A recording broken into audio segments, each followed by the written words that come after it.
നമസ്കാരം. ജനസേവ 2.0 യൂട്യൂബ് ചാനലിലേക്ക് ഏവർക്കും സ്വാഗതം. ആദ്യമായിട്ടാണ് നിങ്ങൾ ഈ ചാനൽ കാണുന്നതെങ്കിൽ സബ്സ്ക്രൈബ് ചെയ്യാനും ലൈക്ക് ചെയ്യാനും താഴെ കാണുന്ന ബെൽ ബട്ടൺ അമർത്താനും ശ്രദ്ധിക്കുമല്ലോ. രജിസ്ട്രേഷനും പോക്കുവരവും സർവേ മാറ്റവും ഒന്നിച്ച്. ഡിജിറ്റൽ സർവേ പോക്കുവരവ് നടന്നത് കാസർഗോഡ് ഉജർവാർ ജില്ലയിൽ. ഡിജിറ്റൽ സർവേ നടന്ന വില്ലേജിലെ ഭൂമി കൈമാറ്റത്തിന്റെ ആദായ രജിസ്ട്രേഷനും ഇതേ തുടർന്ന് ഭൂ ഉടമസ്ഥ കൈമാറുന്ന പോക്കുവരവും ഭൂമിയുടെ സർവേ ഭൂപടത്തിൽ ഇതനുസരിച്ചുള്ള മാറ്റവും ആദ്യമായി കാസർഗോഡ് ജില്ലയിൽ നടന്നു.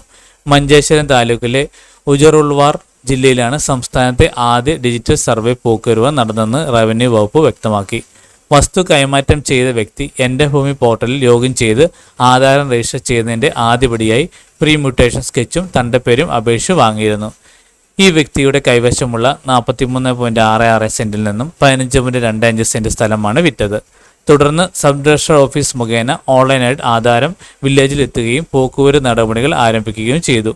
ഭൂമിയുടെ ഒരു ഭാഗം മാത്രം വിൽപ്പന നടന്നത് സബ് ഡിവിഷൻ നടപടികളായതിനാൽ അതിന് അധികാരപ്പെട്ട തഹസിൽദാർ ലാജി അംഗീകാരം നൽകി. വില്ലേജ് ഓഫീസർ MP ബൈജുവിൻ്റെ നേതൃത്വത്തിൽ പോക്കുവരവ് പൂർത്തിയാക്കി. പോക്കുവരവ് അംഗീകരിച്ചതോടെ ഡിജിറ്റൽ സ്കെച്ചിൽ ആവശ്യമായ മാറ്റങ്ങൾ ഓട്ടോമാറ്റിക്കായി അപ്ഡേറ്റ് ആയതായും അധികൃതർ പറഞ്ഞു. ബദിയടുക്ക സബ് രജിസ്ട്രാർ ഓഫീസിൽ 23-നാണ് രജിസ്ട്രേഷൻ നടപടികൾ പൂർത്തിയാക്കിയത്.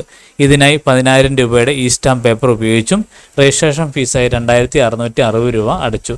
ഭൂമി വാങ്ങിയ ആൾ 24-ന് കരവും അടച്ചു. ഈ കാര്യങ്ങൾ എല്ലാവരിലേക്കും ഷെയർ ചെയ്യുക. ഇത് എല്ലാവർക്കും ഉപകാരപ്പെടട്ടെ.